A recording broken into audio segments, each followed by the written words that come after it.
Welcome to Charged Up Studio Live, where small business owners get charged up for success. Are you a small business owner? Do you find yourself struggling through the many responsibilities that come with the title entrepreneur? Well, we're here for you. Charged Up Studio is hosted by Market Atomy LLC, your prescription for what we call OPA. What is OPA? It's when you become so overwhelmed with the confusion that comes with business ownership that you become paralyzed and ultimately avoid doing anything in hopes it will take care of itself, or you put it off till later.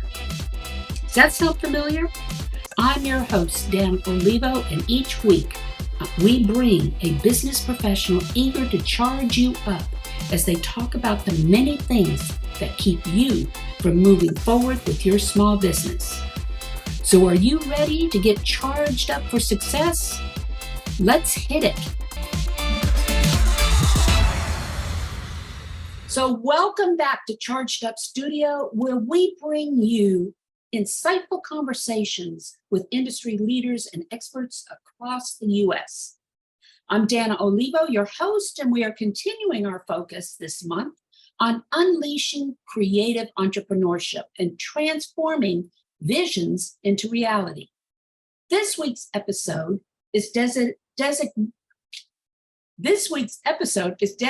to those who believe that creativity isn't just a spark, but a flame that can be nurtured and grown. In a world where thinking differently is often the key to success, our guest today stands out as a champion for fostering creativity within the small business ecosystem. As someone who has broken the conventional barriers, he has become a beacon for free thinking and the way we approach business culture, especially in the smaller enterprise landscape. Michael Diettrich-Chastain is with ARC Integrated and is an acclaimed author, speaker, and thought leader in the world of creativity and innovation. An expert on peak performance in the workplace, Michael is passionate about helping leaders and teams creating company cultures of engagement, sustainability, and purpose.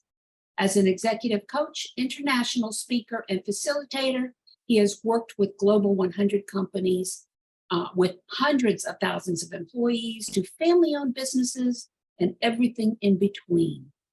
So let's all give a charged up studio welcome to Mr. Michael Diettrich-Chastain. Welcome, Michael. Thank you so much, Dana. It's nice to see you. It's good to be here with you. You too. I'm really glad you're here today. And I'm ready to kick this off in an exciting and engaging way here. Okay, so I'm ready. All right. Before we get started, I always ask the same question of all of my guests. And so are you ready? It's to kind of give our audience a little insight into who you are. Okay, that sounds good. All right. So if you could go back in time and give your young self some solid advice, what advice would you give him and at what age? Ooh, that's a good one. That's a great question. I think what comes to mind would be earlier in I suppose for everybody, if we could revisit our younger selves, there'd probably be hundreds or thousands of things we could say at all sorts of ages. So I'll preface it with that. The thing that's in the beginning of my entrepreneurial journey, starting out in business, so this is maybe 10 plus years ago, two things I would say, trust yourself, and I would say it's all going to work out. It's okay. Don't be so anxious. That's true. That's what comes to mind. You know, we do. Sometimes we worry about the smallest things, and they do. You know, it's like I always say, there's a reason for everything, and the signs are there. If you don't pay attention to the signs, it's going to continue to eat you up. So Yeah. Yeah. yeah, Well said. Well said. I yeah. agree. So rather than our regular question and answer approach to this podcast, I'd like to delve into the topic from a cultural barrier position. Okay. What that Mm. means is I'm going to pose our questions in the form of a complaint, often heard within the business environment. And you can respond in kind with your thoughts or solutions. Is that okay? Yeah, that sounds like fun. Sounds like every week. Uh, that's true. That's That's true. And I great. think our audience can relate to these as opposed to just me asking questions. Okay. Yeah, So I bet they this can. is, Right. yeah, this is coming from the leadership or the higher echelon C levels. People aren't Mm. performing at the level I like. What's your thoughts on that? Yeah, people aren't performing at the level I'd like. Well, maybe for some context, I'll just say that we have a consultancy. We're in Asheville, North Carolina. It's called Arc Integrated, and we help leaders, teams, and workplace cultures become peak performing. And one of the things I always say to clients, because we're talking to leaders all day, is that there's a pretty clear ingredient list of what it takes to create a really healthy and high performing culture that has good retention and has an attraction mechanism for really good talent and good leadership and good team performance rules. And so it's almost like there isn't really a mystery anymore about how to do it well and what are the things that to really get it wrong. And so that's the good news. The challenging news is that it's complicated because human behavior is complicated. And so the way that we serve clients is we're doing coaching and or training with them around topics like communication, change management, emotional intelligence.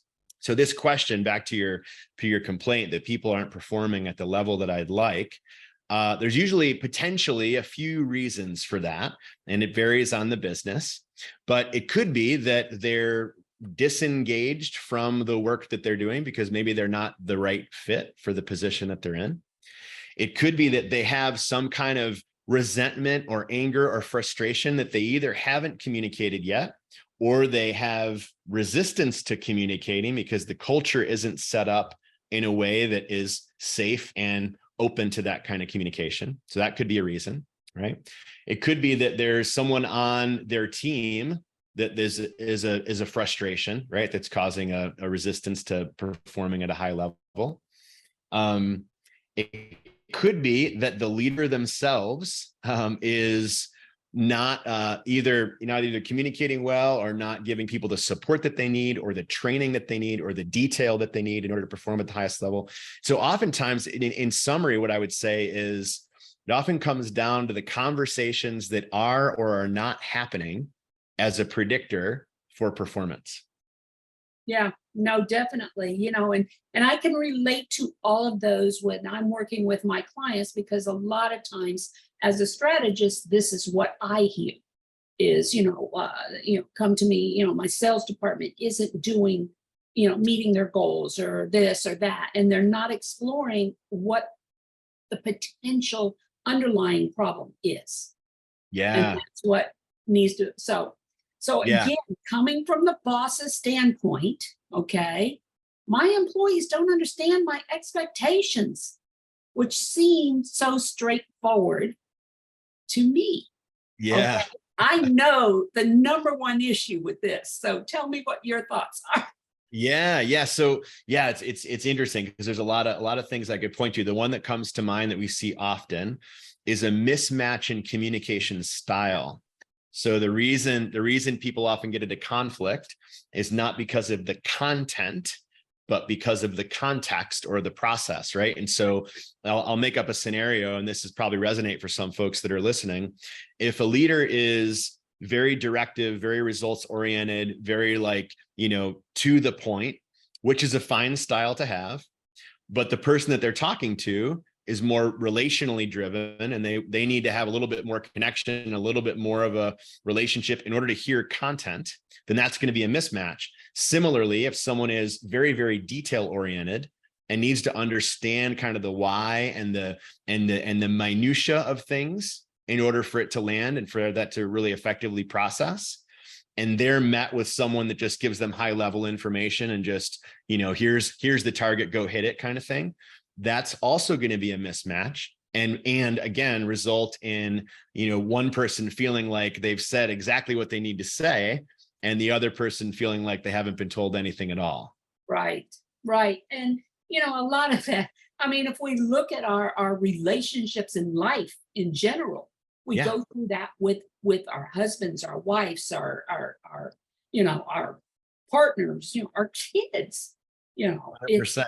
just amazing. It's not just work.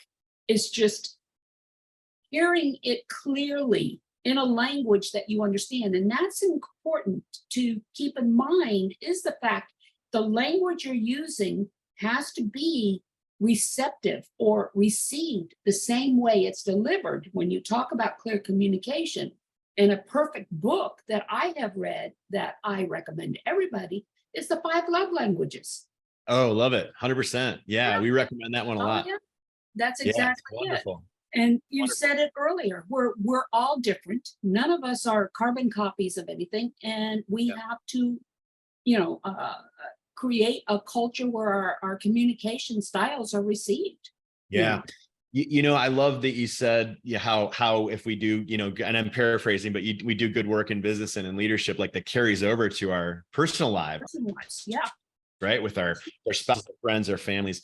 And one of the things that we really stand by and like hold a torch for is this idea that businesses can be vehicles for positive change in the world. And we truly believe that. And that's how we approach the client work that we do, is that we're teaching teams and leaders around how to have more effective, productive and income producing companies. Right. But the way that we're doing that is we're creating healthy systems, and a healthy system that flourishes has great practices of communication, has really good accountability, has really good boundaries, has really good encouragement and balance of challenge, right? And the rules of a healthy system are the rules of a healthy system, no matter what it is, whether it's a one-on-one relationship, a team, an organization, or a family. And so I love that you bring that up, because that's something that we're really passionate about our teachings in and our coaching. And so I appreciate you saying it. No, and that's true. I've got a retreat I'm going to for one of my clients next week. And we've renegotiated the contract, and they want me to basically serve a position of client engagement, customer experience. Okay. And I love what you're talking about in the sense where's, all right, connecting with them and what their expectations are. It's the same thing in the work environment. You have to connect with what the expectations on the employee side or the contractor side or whatever, as well as what your needs are. And how do you communicate that? That's exactly it. Well said. Yeah, it's a good balance between those. Yeah. So here we are on the employee side. Okay. My boss is toxic, and nothing I've tried is working. I can relate to this so well. I've got a story for this, but tell me what your thoughts are. Yeah, it's funny. It's funny you're asking that one, because this just came up recently. I was talking to somebody about this, and whenever we're coaching or individuals that are inside a company, which happens less, because we're typically working with C-suite leaders. But if we're coaching an employee, sometimes their expectation will be for us to always say, rah, rah, stay at the company, no matter what, at all costs, stay at the company. And the reality is that's never our answer. And so our answer is always some version of, understand what you can control and what you can't control. Be a positive driver and influence the company as much as you can, right? In the ways in which that, you want to create the environment that you're in, have strong conversations with a boss. If the employee feels the boss is toxic, like be willing to have those transparent conversations and talk through it. And ultimately though, if you feel like you've done all those things and you're in a system that still is a mismatch, maybe for your values, or you feel you're being mistreated or whatever it is, If it's a mismatch, then it's probably time to go. And sometimes employees feel surprised by that comment, but interestingly, our stance is that that's a win both for the employee and for the employer, right? Because if you have an employee that's disgruntled or upset or feels that it's a toxic place, they're not going to be a very good performer, and they're going to be unhappy. So eventually it's the decision of, okay, here, and the win for the employer is that they get someone else in that position that is more of a match. And the win for the employee, obviously, right, is that they get to go find an environment that's better suited for them. Right. Definitely. Definitely. Like I said, I have a story. I have a couple of them from Yeah. corporate America. Let's hear one. Yeah. Let's hear one. So my story is, just before I started my company, I was working with a very large construction management company. And I was in the business development marketing position. And when I was hired with this company, had I known they had no systems or processes in place, I might have thought twice about going over to them, But what happened is it ended up, once I spent 6 months putting the systems in place and everything, was when the recession started kicking in. And when that started kicking in, there were my support help was pulled away, and my workload jumped up. And the professional that I am, I'm doing whatever I can, and I'm trying to communicate to the bosses that, guys, I can't take on anymore. And how many of us out there can relate to this? The fact that you just keep saying yes, yes, yes, and when you should be saying no, no, no, I can't do anymore. Finally, understand this is a construction management firm, very heavily male oriented.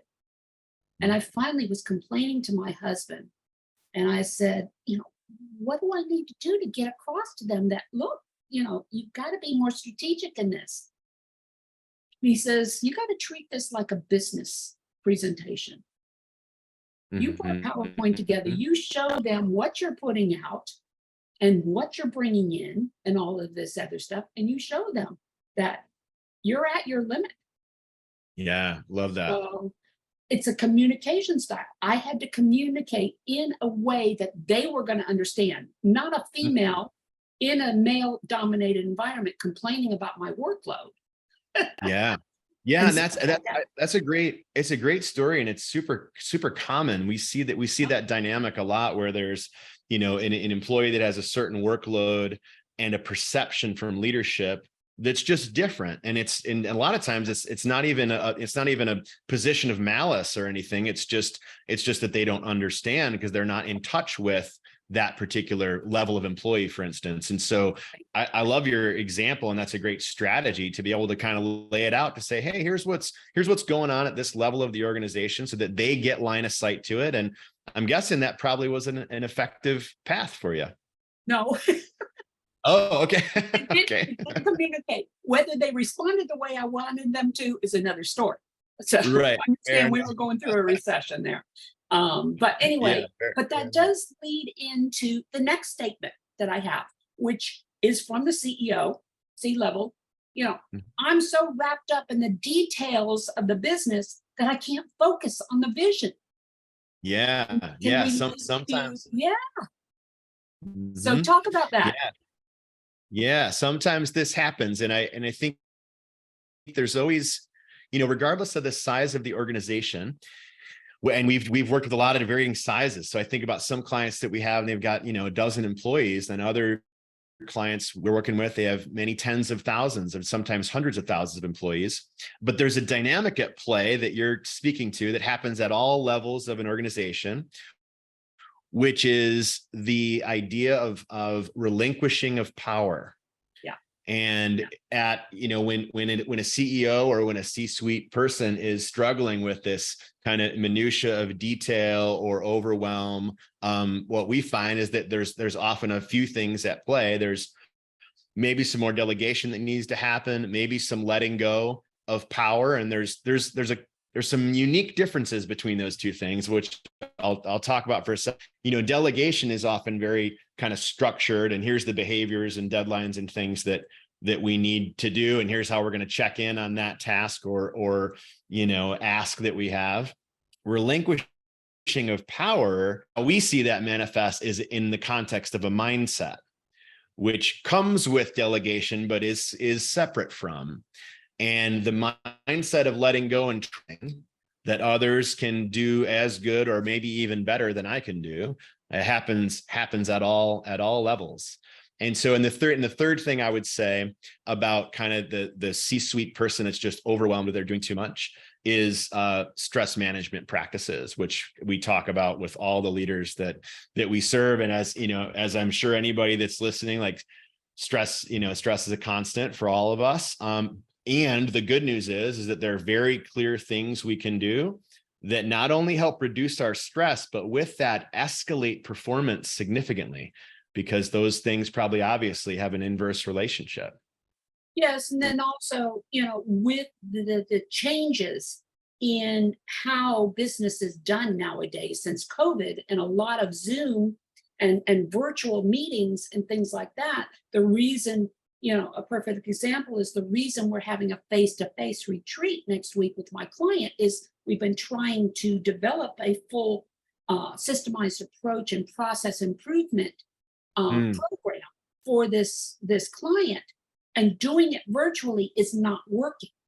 Yeah. We need to be in the same room. We need to be doing a mastermind of sorts to kind of, get that feedback. So it's important when we're talking about delegation, when we're talking about, job capacity and the communication levels and things like that, it's important to remember that there are times when you have to do face-to-face.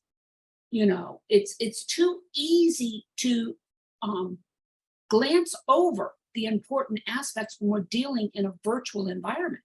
Mm-hmm. Yeah. We see that all the time. And again, at all levels of business. I was just on a call today with someone talking about planning for an upcoming, in-person conference. And, I think the trends we're seeing are like this leaning into a combination of leveraging the virtual tools, but to your point, recognizing that, gosh, there's a lot of benefit of being in person. Not the least of which is just the appreciation that people have. Yeah, exactly. The camaraderie and, and there's a certain just difference in whatever it is, the energy, the communication, the eye contact, the body language, all these things that are so meaningful that you can't get quite as much of in the virtual world. Yeah, no, definitely.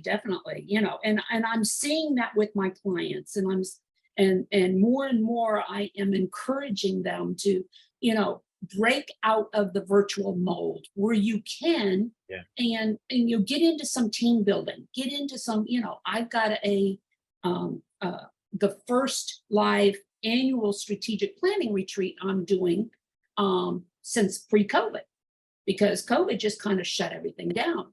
And that's happening in November. But with that being, when we're talking annual strategic planning, we're talking a very intensive mind engaging strategic process. Yeah. So what we're doing is we're incorporating into this retreat a mental health retreat.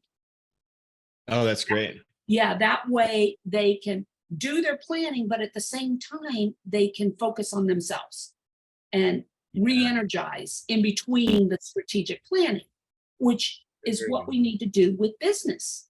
Yeah. Mm-hmm. Yeah, I love that. Yeah. And to your point, specifically when it comes to doing really intense creative thinking and strategizing and innovating, the benefit of doing that in a space where there's no other distractions, you don't have, you don't have all the things either in your home or in your office that you would otherwise, and you're separate from all the interruptions from whatever it is, family at home or, coworkers or employees. That is a huge benefit. And I have that same position that whenever we're doing intense activities like that, ideally it's off-site of the company, or if that's not possible, some kind of isolated area within the, the company's building. No, I fully agree. This is being held in a retreat atmosphere. It's got nature trails, it's got lakes, it's got, it's almost like a camping environment, That's the best. Yeah, that's which the is what best. we need. Yes, exactly. Exactly. Love that. So, but anyway, for any of those out there that are interested in finding out more information, you can reach out to me, but it will happen the 13th, 14th, and 15th of November. Okay. Cool. Just reach out to me at dana.olivo@marketacademy.com. All right. So again, let's talk about from the CEO level. And I want to emphasize the importance of bringing this in early on in your business growth process. I don't know how to get my team to be as committed to the vision as I am. Yeah. Yeah. To your point about bringing it in early, one of the things we always tell clients is that, people stand by what they create or what they co-create. And so when it comes to something like visioning or creating values for a culture or establishing principles or rules of conduct, there's this kind of old school thinking that needs to come from the C-suite, and that needs to come from a few people in a room kind of muddling it over. But the reality is, whenever possible, if we can have conversations about what this means together and ultimately have input. And that doesn't mean, if you have a company of 5,000, it doesn't mean you're going to have all 5,000 people in a room, but you could have, and we've done this, you could have representatives from various silos of the company come into an event that's maybe 100 or 200. And then you're crowdsourcing ideas around how to create culture or vision or values. And then that gets disseminated to the rest of in this example, 5,000. That's a big difference. It is. Than, a couple of people having to just to give their input, and then you're the recipient of it. And what happens when you're it's just like basic human behavior. Like when you're told something, when you're told to do something without being asked or without having any kind of input, your immediate reaction is going to be resistance. Is resistance. Right? That's exactly it. Yeah. No. Yeah. But if I asked first, if I said, hey, Dana, what do you think about this vision that we have for 2025? What are your reactions to it? Even if I just asked that simple question, and then I said, thanks so much for your input. What I'm hearing you say is ... What would you think if we implemented this? And then you'd say, yeah, great. Thanks for asking me, Michael. And then we do it. And I haven't changed. And this is important. I haven't changed anything about the initiative. I've just asked you a question instead. Yeah. So it's just a different delivery mechanism. And I would say that little example of just asking is, not quite as good as co-creating things together, but it's still like it's a second, it's kind of a plan B. For companies that are smaller, if you have a company that's say under a few hundred, this is a huge opportunity that is not taken advantage of. This business of co-creating vision or co-creating values or cultural principles, it's enormous. And it's probably obvious that at smaller scales, you can really dig into people's wisdom, people's opinions, and then put together really clear action plans because you've got a smaller ecosystem to deal with. So I'll pause there. This stuff's really exciting. Yeah. I love when you start talking about this because, I deal with it on a daily basis with my clients and stuff like that is, helping them understand, you as the business owner, you are the heart of your company. It's your passion that drives that company. If you can't communicate that passion to your employees, how are they going to buy into it? And one of the ways is to engage them and have them feel as though they're part of the company. That's it. And that's what you're talking about here. Absolutely. Yeah. Absolutely. Exactly. So, here we are talking from the CEO level again, or maybe even this could be from the employee level or, contractor level. All we're doing is running around putting out fires instead of being focused on what we could be doing. Okay. Yeah. That is the whole reason for this retreat next week, is it had gotten to the point where they were putting out more fires than they were doing selling, or Mhm. doing what they really needed to do. So Yeah. talk to that a little bit. Yeah. So this is great. So I'm gonna give you kind of a longer answer here, and I'm gonna point to some Yeah. research which comes from listeners have probably heard the term, or maybe some have heard the term psychological safety. And that originates from someone named Dr. Amy Edmondson, who's a professor at Harvard. And she did this research in the 90s asking the question, what are the predictors of the highest performing cultures and teams in the world? Is it their IQ? Is it their geography? Is it their, if they go out for beers on the weekends? What's Their the thing that EQ. makes the teams the best? Right. And her research determined that, her research determined that it's psychological safety. And essentially all that means is that, people can feel heard, and they can feel that their ideas are, considered, and they can get into conflict, and it's not going to mean their job. And these are all ingredients of psych safety. So interestingly, in the leadership space, this term is it's kind of buzzy right now. It's kind of hot.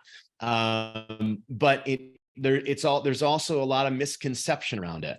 And so essentially what you want to have ideally for the highest performing team is this blend between a lot of challenge and accountability. If you were to draw like a little X and Y axis, on one side of the X and Y axis is challenge and accountability. And on the other side, care or psychological safety, right? And the idea to this point of firefighting is that oftentimes firefighting comes from a lot of care and a lot of safety in a group, but not a lot of accountability and challenge. What that does culturally is it creates a culture of drama. And so what we see often with a culture, and this can play out at small scale and at large scale, and we've seen both, is that if there's a lot of firefighting and a lot of drama and a lot of chasing our tails, there's usually not accountability and challenge and consequences in play for the employees and leaders of the culture. And so it's a very long way to answer this question of how do we reduce firefighting, but I hope that's helpful.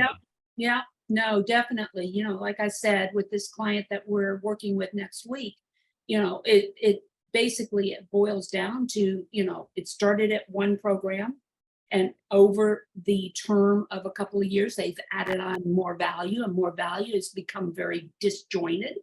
And now we have to look at more of a program manager type, situation, whereas there's one point of contact, and that one point of contact is responsible for the experience of a customer. That's Yeah. great. That's a wonderful example of instituting more structure. Yeah, it's a really good example. I like that. Exactly. So here's another situation. The stress of my work life is causing conflict at home. For those of you who do not believe that home life interferes or overlaps with business life, think again. So talk about it, Michael. Yeah, that's great. Well, I think, Dana, you and I definitely share this philosophy that there's this total blend between work and home. And that is, that's certainly a philosophy that not everyone shares in our space of doing consulting work. But our position when we work with clients is, if we're going to work together, whether we're working or, an individual leader, is that the work is going to be on the person, right? We're going to help them manage. So we're going to help them communicate more effectively. We're going to help improve emotional intelligence. And that's going to have an influence on everything, not just their business and its income production, but it's also going to have an influence on their relationships and the way they set boundaries and what they decide as priority and all of that. And so if, someone is having this stress that's going into the work life, or vice versa, stress from home coming into work from stress from work going into the home, it's usually kind of ironically, it's the same conversation. It's to be a better leader is to perform better at home too. So what do we need to change about how we manage our stress? What do we need to change about our boundary setting, about how we manage time, about what we're saying yes and no to, about the way we're communicating? All of these same questions Right. go in both work and home. So it's kind of interesting. And it's usually because the same thing happens at home is happening at work. That's right. If it's a communication issue, if it's a EQ, emotional quotient, your emotional intelligence, maybe you're having doubts about your abilities, and it can be at home and at work, so. Yeah, exactly right. Yeah. So this last question here is probably one that kind of, can lead to a lot of all of the other efforts that we've been talking about. And what it is the boss is saying, I see the potential of massive growth, but we can't move the needle forward with our current players and structure. Okay. So immediately you start thinking about that, and you start thinking change management, turnover, and things like that. How do you address this? Yeah, I think this one's actually like particularly relevant right now. Yes. Right now, and what I mean by that is like post-COVID world. And I say that for a couple of reasons. One, I think the employees and potential employees are looking for a lot more than they previously were. Their standards have gone up. And that means, back to culture building and having really healthy workplaces, that's what companies, I think, are going to have to continue to do in order to attract really key talent. So, excuse me, two questions when it comes to having the right players. One is, how do we attract really good talent? And then, two, how do we keep them? And the answer is often the same. We have to build really high performing workplace cultures that are, have all the things that we've been talking about, right? Have great communication, have consideration for mental health, have really good work-life balance institute, have some interesting benefits, perhaps, have opportunity for career progression.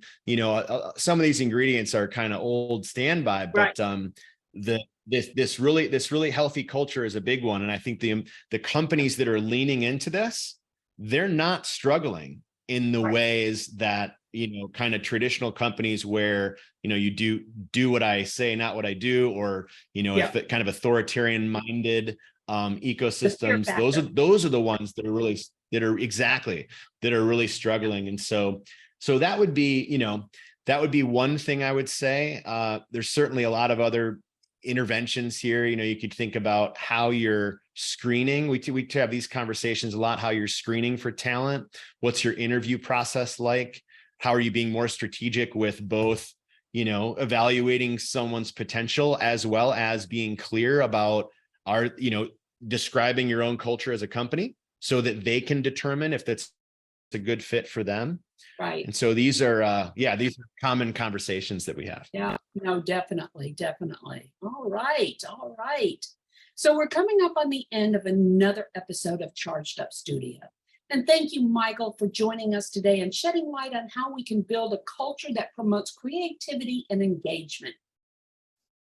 How can our audience members find out more about you and Arch? Is it ARC or Arch?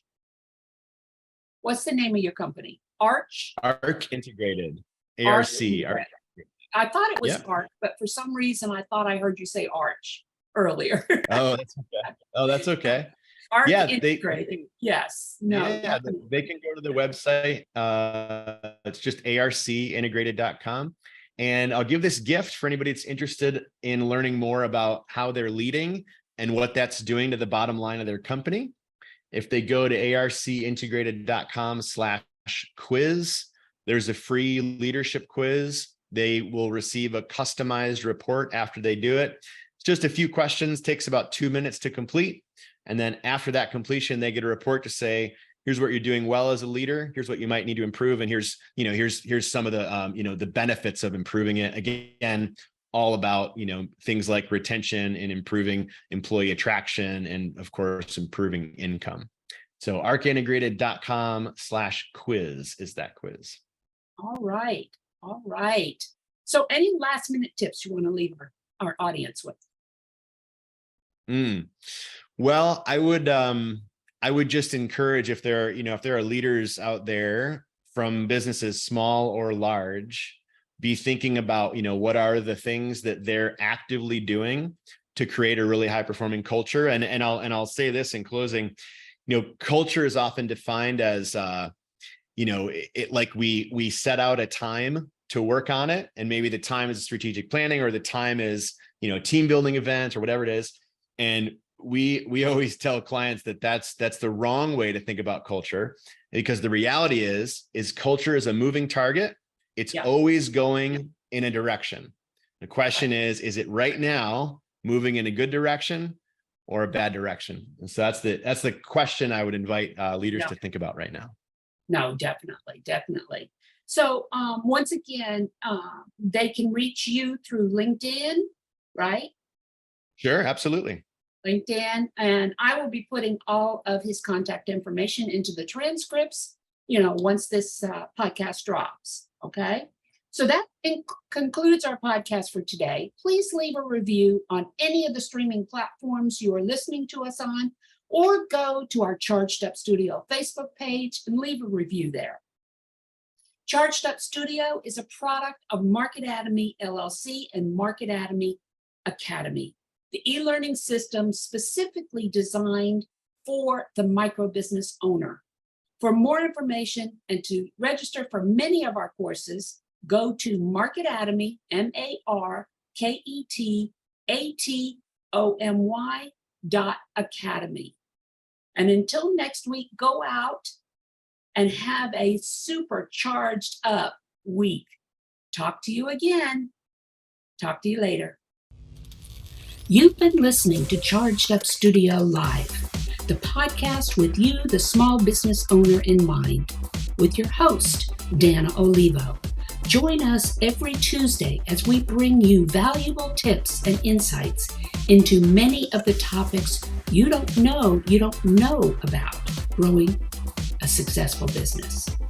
Please leave us a review on any of the streaming platforms you are listening to, or visit us on the YouTube or Facebook page and leave a review, or subscribe so you don't miss another episode.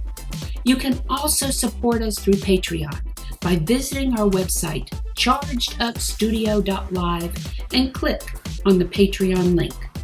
Until next week, go out and have a charged up week.